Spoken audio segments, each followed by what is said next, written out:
যাচ্ছি না, সরাসরি মাধ্যমিকের রেজাল্ট সম্পর্কে দু একটা কথা বলবো। সর্বপ্রথম যে মঞ্চে হাজির আছে ইমরান মন্ডল, তার সম্পর্কে আমি দু একটা কথা বলবো।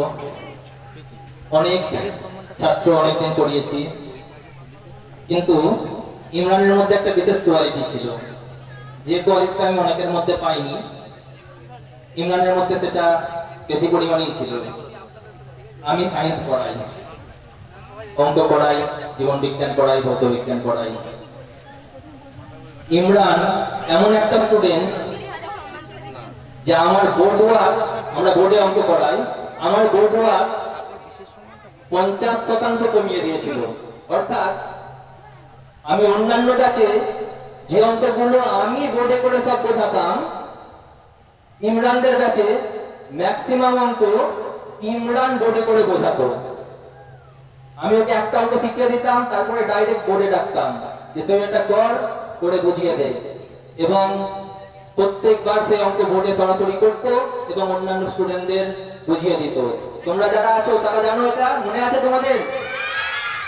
সুতরাং যার মধ্যে বিশেষ গুণ আছে সে তো সম্মানের অবশ্যই দাবিদার, তাই তাকে আমরা ছোট্ট সম্মানে সম্মানিত করলাম, যাতে সে ভবিষ্যতে আরো ভালো করে পড়াশোনা করে। সায়েন্স নিয়ে পড়াশোনা করছে, আরো ভালো করে পড়াশোনা করে ভালো রেজাল্ট করে একজন ভালো মানুষ হতে পারে। এছাড়াও এই ব্যাচের অন্যান্য প্রত্যেকেই রেজাল্ট ভালো করেছে, প্রত্যেকে সেকেন্ড ডিভিশন, ফার্স্ট ডিভিশন পেয়ে পাস করেছে। তাদের সকলকে অসংখ্য ধন্যবাদ আমাদের কোচিং সেন্টারের সুনাম রক্ষা করার জন্য। শামীম রহমান, যাকে তোমরা চোখে আঙুল দাদা হিসাবে দেখলে, সেও খুব ভালো রেজাল্ট করেছে। এছাড়াও আরো অনেক আছে, সকলের নাম আমি এই মুহূর্তে বলতে পারছি না, কিন্তু প্রত্যেককে অসংখ্য অসংখ্য ধন্যবাদ কোচিং সেন্টারের সুনাম রক্ষা করার জন্য। উচ্চ মাধ্যমিকে যে প্রথম হয়েছে তার নাম ঘোষণার জন্য শাহিনাদিকে অনুরোধ করছি।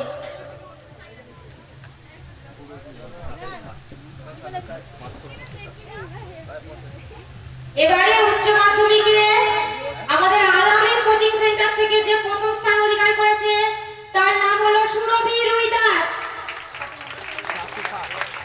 500-র মধ্যে 460 নম্বর পেয়ে এবারে ফার্স্ট হয়েছে। এমনকি দারবাসিনী কুমার রাজেন্দ্র হাই স্কুল থেকে।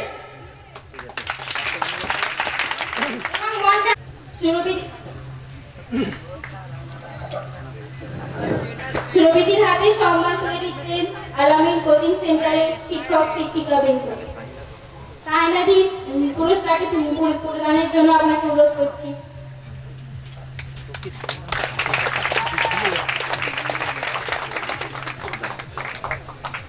সুরভিদির হাতে বিশেষ সম্মান তুলে দিচ্ছেন আলামিন কোচিং সেন্টারের শিক্ষক শিক্ষিকা বৃন্দ।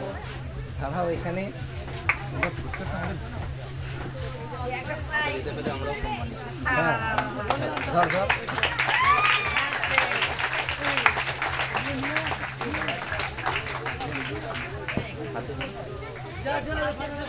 আলামিন কোচিং সেন্টারের সমস্ত শিক্ষক শিক্ষিকা বৃন্দ ও আমার গুরুজনদের আমার প্রণাম জানাই, ছোটদের ভালোবাসা।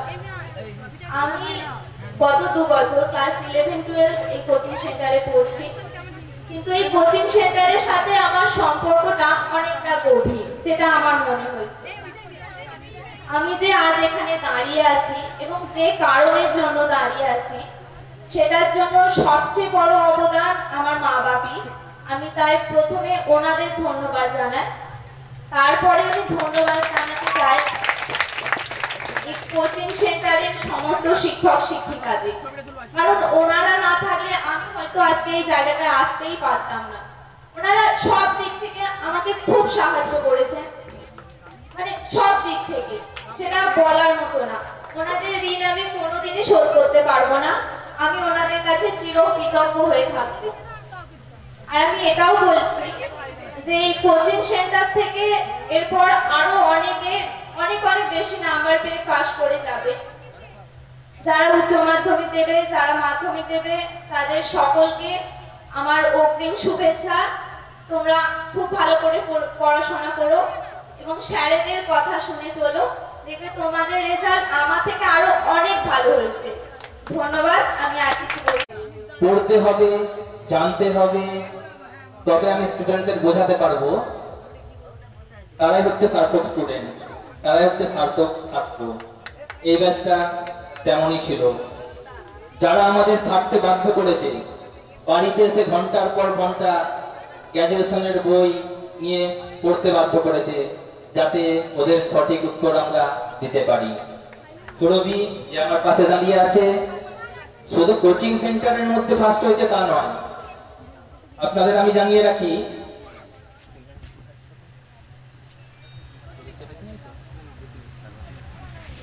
আমাদের এই পার্শ্ববর্তী এলাকাগুলো, আমি কিছু নাম বলছি, আপনারা একটু ভেবে নেবেন কতটা এলাকা এটা।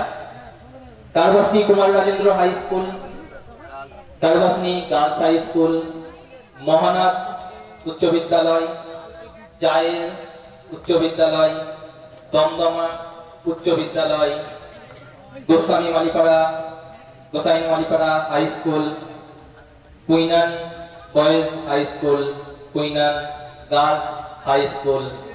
এতগুলো স্কুলে কতটা এলাকার ছাত্র পড়াশোনা করে মোটামুটি আপনারা আন্দাজ করতে পারছেন প্রত্যেকেই। এত স্টুডেন্টের মধ্যে প্রথম হয়েছে সুরভি রবিদাস, টোটাল 92%, 92%। তার মানে এই নয় যে অন্যরা কিছু করতে পারেনি। অন্যদের রেজাল্টে তাক লাগানো। তার মধ্যে আমি জুলেখা পারভিনকে আরেকবার মঞ্চে আমি আসতে বলবো। জুলেখা পারভিন, মঞ্চে উঠে এসো। ওনাতে আমরা পুরস্কার তুলে দিতে পারছি না, কারণ আমাদের বাধ্যবাধকতা আছে, আমরা একজনকেই পুরস্কার দিই। কিন্তু জুলেখা পারভিনও অসাধারণ রেজাল্ট করেছে। তার প্রাপ্ত নাম্বার 90%।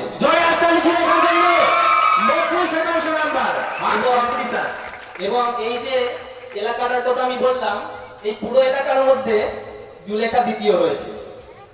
প্রথম সুরভি রবিদাস, দ্বিতীয় জুলেখা পারভিন। সুতরাং ওদের হাতে যে আমরা সম্মান তুলে দিচ্ছি, ওদেরকে আমরা এখানে ডাকতে পেরেছি, এটা আমাদের কাছে বিরাট সম্মানের। এছাড়াও অন্যান্য আরো অনেকে ভালো রেজাল্ট করেছে। সুরাইয়া পারভিন 81% নাম্বার পেয়েছে, 81%। রোজিনা 80%, 80% নাম্বার পেয়েছে। এছাড়া 75% এর উপর তো সকলে, কতজনকার নাম বলবো আমি মনে করতে পারছি না, প্রত্যেকেই 75। এবারে 17 জনের ব্যাচ ছিল, 17 জনই 75% এর উপর নাম্বার পেয়েছে। এর চেয়ে ভালো ব্যাচ আমরা হয়তো অদূর ভবিষ্যতে কবে পাবো জানি না, তবে খুব সহজে হয়তো পাবো না। তাই এই ব্যাচটাকে আমরা সম্মান প্রদান করতে পেরে আমরা নিজেরা সম্মানিত, আমরা নিজেরা উৎফুল্ল। এদেরকে মঞ্চের সামনে দেখতে পেয়ে এদের আমি অসংখ্য ধন্যবাদ জানাবো এবং চাইবো এদের সঙ্গে আমাদের এই সম্পর্কটা সারা জীবন থাক। ওরা আমাদের সঙ্গে সারা জীবন সম্পর্ক বজায় রেখে চলুক। এখনো প্রত্যেকের সঙ্গে আমাদের সেই একই রকম সম্পর্ক আছে এবং ভবিষ্যতে সেই একই রকম সম্পর্ক আশা করি আমরা বজায় রাখতে পারবো। এই বলে আমি আমার বক্তব্য শেষ করছি। শেখ আজারউদ্দিন সরকার মহাশয়ের কাছ থেকে সত্যি এরকম ব্যাচ পাবো কিনা জানি না, তবে পেলে একটু খাটনি আছে, প্রচুর খাটাতো। যত মানে নিজেরা চেষ্টা করতো আর টেস্ট পেপারে খুঁজে খুঁজে বার করতো কোথায় খাটনি আছে। হ্যাঁ, ফিলোসফিটা ওদের ব্যাচ পড়াতে গিয়ে মানে মনে হলো 3-4বার শিখে ফেললাম। এরকম ব্যাচের জন্য গর্ববোধ করি। আর যারা এবারে এইচএস দেবে তারা সত্যি খুব ভালো চেষ্টা করছে, তাদের বলবো তারা যেন আরো ভালো চেষ্টা করে। ঠিক আছে, নেক্সট পরবর্তী প্রোগ্রামে চলে যাবে।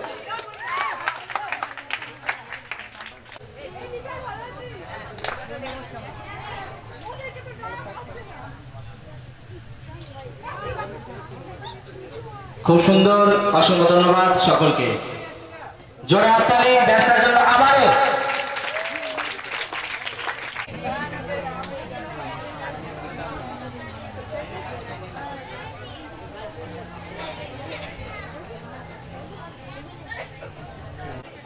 কে বলে অন্ধকার তোমায় দিলাম ছুটি, অন্ধকার তো আলোরই যুক্ত। আর এই অন্ধকারে আমরা হারিয়ে যাব না, অন্ধকারে আলোর দিশা দেখাবেন আমাদের বর্তমান শিক্ষক মণ্ডলী। আর এই আলোর দিশা কি হবে তা দেখানোর জন্য শ্রদ্ধেয় শিক্ষক শেখ আজহারউদ্দিন সরকার মহাশয়কে মঞ্চে আহ্বান জানাচ্ছি। উপস্থিত আমার সহ শিক্ষক শিক্ষিকাবৃন্দ, আমার প্রিয় বর্তমান এবং প্রাক্তন সমস্ত ছাত্রছাত্রীবৃন্দ, উপস্থিত আমার গ্রামবাসীবৃন্দ এবং আমাদের স্টুডেন্টদের অভিভাবকবৃন্দ, সকলকে আমার প্রীতি, শুভেচ্ছা, অভিনন্দন ও বিশেষ করে আমার ছাত্রছাত্রীদের অফুরন্ত ভালোবাসা জানিয়ে আজকে আমি দু একটা কথা বলবো। আজ আমাদের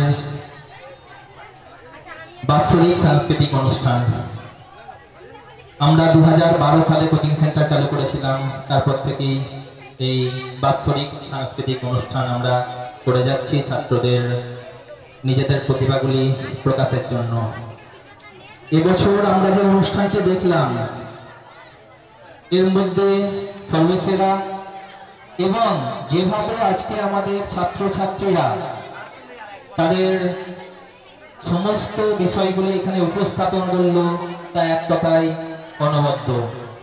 ছাত্রছাত্রীদের আমি বলবো, তোমরা তোমাদের সাধ্য যেটা সেটাকে অতিক্রম করে গেছো, করে গিয়ে আজকের এই অনুষ্ঠানটাকে সাফল্যমণ্ডিত করে তুলেছো। আজ তোমরা এত নাটক দেখলে, গান শুনলে, আবৃত্তি শুনলে, এত কিছু শুনলে। আমি একটা ছোট্ট গল্প বলবো, তোমরা একটু মনোযোগ দিয়ে শুনবে। একটা ছোট্ট গল্প, আমি কোনো একটা ক্লাসকে কথা দিয়েছিলাম, এবারে গল্প শোনাচ্ছি গল্প। একটা গ্রাম, রুক্ষ সূক্ষ্ম গ্রাম, আশেপাশে কোনো গ্রাম নেই, বিচ্ছিন্ন একটা গ্রাম। সেই গ্রামে দুই বন্ধু, একজনকার বয়স 6 বছর, একজনকার বয়স 10 বছর। দুই বন্ধু মিলে অন্তরঙ্গ বন্ধু। তারা খেলতে খেলতে খেলতে খেলতে তারা একদিন গ্রাম থেকে অনেক দূরে চলে গেল। তারা বুঝতেই পারেনি, খেলার মোহে এতটাই তারা আচ্ছাদিত ছিল যে তারা গ্রাম থেকে অনেক দূরে চলে গেছে। সেখানে গিয়ে যে ছেলেটির বয়স 10 বছর, সেই ছেলেটি হঠাৎ করে একটা পরিত্যক্ত কুয়ার মধ্যে পড়ে যায়। পরিত্যক্ত কুয়া তোমরা জানো, সেখান থেকে ওটা সহজ নয়। তা ছেলেটি পড়ে গিয়ে চিৎকার করতে লাগলো, বাঁচাও বাঁচাও বাঁচাও। তখন তার বন্ধুটি, 6 বছরের বন্ধু, সে হতভম্বের মতো এদিক ওদিক ছোটাছুটি করতে লাগলো। কি করে বাঁচাতে পারে তার বন্ধুকে, সেও চিৎকার করতে লাগলো যদি কারো সাহায্য পায়, যদি কারো সহযোগিতা পায়। কিন্তু না, সেখানে কেউ নেই। তখন ছেলেটি ছুটতে ছুটতে ছুটতে ছুটতে দেখতে পেল সেই পরিত্যক্ত কুয়ার একটু দূরে একটা দড়ি এবং তার প্রান্তে বাঁধা একটা বালতি, যাতে করে আগে জল তোলা হতো। তা সেটি দেখতে পেয়ে সে কোনো কিছু চিন্তা না করে ছুটে গিয়ে সেই বালতি সহ দড়িটি নিচের মধ্যে ফেলে দিল এবং তার বন্ধুকে বলল যে তুই এটা ধর। তার বন্ধু বাঁচার ইচ্ছায়, বাঁচার তাগিদে সেই বালতিটিকে এবং দড়িটিকে আঁকড়ে ধরলো এবং ছোট ছেলেটি, 6 বছরের ছেলেটি প্রাণপণে টানতে লাগলো এবং টানতে লাগলো, যতক্ষণ না পর্যন্ত তার বন্ধুটি শেষ পর্যন্ত কুয়া থেকে উঠে এলো। মহান প্রশস্তি, মহান শান্তি, বেঁচে ফেরার আনন্দে বড় ছেলেটি এবং বন্ধুকে বাঁচানোর আনন্দে ছোট ছেলেটি একে অপরকে জড়িয়ে ধরে আনন্দে নৃত্য করতে লাগলো যে আমরা বেঁচে গেছি। এই আনন্দের মাঝখানে তাদের মনে হঠাৎ প্রশ্ন দেখা দিল, এখানে তো বেঁচে গেছি, কিন্তু যদি বাড়ি গিয়ে আমাদের এই কাদা মাখা অবস্থায় দেখে, তখন তো জানতে চাইবে যে এই অবস্থা কি করে হলো। তখন যদি আমরা এই ঘটনা বলি, তখন আবার মারবে, আমাদের শাস্তি পেতে হবে। তো সেই দুশ্চিন্তা এবং বেঁচে ফেরার আনন্দ দুটোকে একসঙ্গে সম্বল করে তারা এগিয়ে চললো তাদের গ্রামের দিকে। গ্রামে গিয়ে সম্পূর্ণ উল্টো ঘটনা ঘটলো। গ্রামের কেউ বিশ্বাসই করতে চায় না যে ঘটনাটা ঘটেছে। ছোট ছেলেটি বারবার বলছে যে আমি দড়ি ফেলে টেনে তাকে আমি তুলেছি, কেউ বিশ্বাস করছে না। বলছে আরে তুই রোগা পাতলা ছেলে, 6 বছরের ছেলে, এক বালতি জল দিলে 10 হাত ধরে নিয়ে যেতে পারিস না, তুই একটা 10 বছরের ছেলেকে যে তোর থেকে অনেক ভারী তাকে তুই টেনে তুলে ফেললি, আজ গভীর গল্প সব খুঁজে পাস না, যা কিছু এসে বললেই হলো। তো ওরা বলছে না আমি সত্যি ওকে তুলেছি। বড় ছেলেটি বলছে না সত্যি আমাকে তুলেছে। তখন তাদের মধ্যে গ্রামবাসীর মধ্যে কেউ কেউ ছিল যাদের একটু সন্দেহ হলো, না এরা হয়তো সত্যিই করেছে। কারণ গ্রামের মধ্যে প্রত্যেক গ্রামে একজন থাকে বয়স্ক ব্যক্তি যার কথা সকলে মেনে চলে। সেই গ্রামেরও সেরকম একটা বয়স্ক ব্যক্তি ছিল, ধরুন তার নাম রহিম চাচা। তার কাছে সকলে গেল, গ্রামবাসী সকলে বলছে এটা কি করে সম্ভব, ওই 6 বছরের ছেলেটি একটা 10 বছরের ছেলেকে কুয়ো থেকে টেনে তুলে ফেললো। তা রহিম চাচা বললেন হ্যাঁ ঠিকই, ও বলছে তুলেছে মানে তুলেছে। গ্রামবাসী বলছে কি করে সম্ভব, ও তো একবার জল 10 হাত দূরে নিয়ে যেতে পারে না, ওই ছেলেটিকে কি করে তুললো। তখন রহিম চাচা যে উত্তরটি দিল, আমি প্রত্যেক ছাত্রছাত্রীকে বলবো, প্রত্যেক অভিভাবককে বলবো, আমার প্রত্যেক প্রাক্তন ছাত্রছাত্রী যারা কলেজে পড়ছো তাদের বলবো, রহিম চাচার উত্তরটা মন দিয়ে শুনবে তোমরা প্রত্যেকে।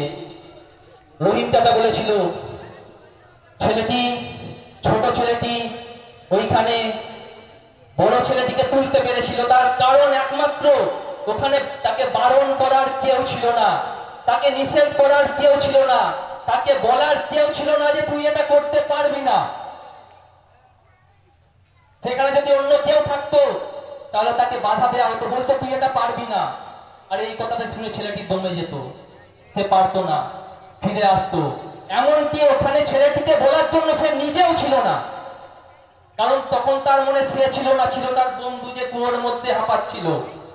সুতরাং অসম্ভব কিছু হয় না। ওই ছেলেটিকে তখন কেউ নিষেধ করার ছিল না বলে সে অসম্ভবটাকে সম্ভব করে দিয়েছে। তোমাদেরও যদি কেউ নিষেধ করার না থাকে, তোমাদের যদি এই ধারণাটা ঢুকিয়ে দেওয়ার যদি কেউ না থাকে যে তুই এটা পারবি না, আর তোমাদের মনে যদি সেই বিশ্বাসটা থাকে যে আমরা এটা পারবো, তাহলে তোমরাও পারবে।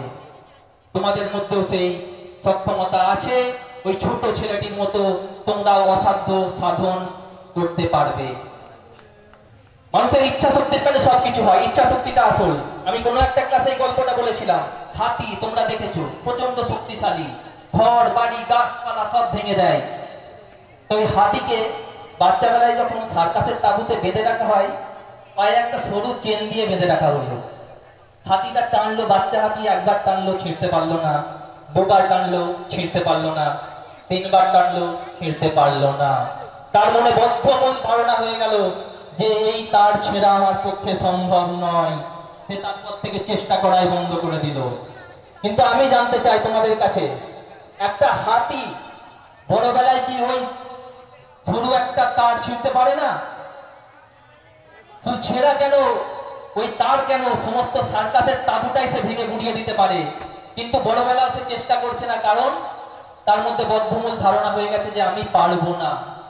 তোমাদেরও বলছি ওই হাতির মতো হয়েও না, বিশ্বাসটা নিজের মধ্যে রাখো যে আমি পারবো। একবার পারলাম না, দুবার পারলাম না, 3 বার পারলাম না, 4 বারের বার পারবো, 5 বারের বার পারবো।